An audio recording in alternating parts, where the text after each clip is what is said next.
Hi friends, இன்றைக்கி Monday morning நம்ம வீட்டில் என்ன சமையல் அப்படின்னு சொல்லிட்டு பார்க்கலாம்.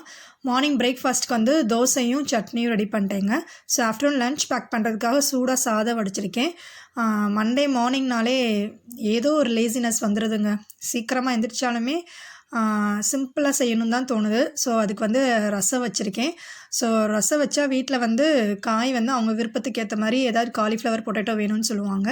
ஸோ பாப்பாவுக்கு வந்து காலிஃப்ளவர் சில்லி ரெடி பண்ணிட்டேன். ஸோ இதை வச்சிட்டோம்னா அவங்க வந்து ஹாப்பியாக கிளம்பிடுவாங்கன்னு சொல்லிட்டு அடுத்து எங்களுக்கு வந்து ஒரு கேப்சிகம் ஃப்ரை ரெடி பண்ணேங்க. ஸோ கடாயில் ஆயிலும் சின்ன சீரகம் பொரிய விட்டு கேப்சிகம் நல்லா கழுவி கட் பண்ணி வதக்கிடுங்க. நல்லா வதக்கிட்டு உப்பு போட்டு வதக்கிட்டு மிக்ஸி ஜாரில் வந்து வேர்க்கடலை, காஞ்ச வத்தல், பூண்டு இது நல்லா அரைச்சி அதையும் சேர்த்து வதக்கி இறக்குனிங்கன்னா சூப்பரான ரொம்ப ஈஸியான கேப்சிகம் ஃப்ரைங்க. ரொம்ப டேஸ்டியாக இருக்கும். ட்ரை பண்ணி பாருங்கள். அடுத்து எக் வந்து பாயில் பண்ணி வச்சுருக்கேன். என் பையனுக்கு வந்து காலிஃப்ளவரும் சாப்பிட மாட்டான், கேப்சிகமும் சாப்பிட மாட்டான். ஸோ அவனுக்காக கேரட் பொரியல் வந்து ரெடி பண்ணிட்டேன். பாப்பா ஸ்நாக்ஸ்க்கு வந்து செவ்வாழையும் ஒரு ஒண்டர் கேக்கும் ரெடி பண்ணியிருக்கேங்க.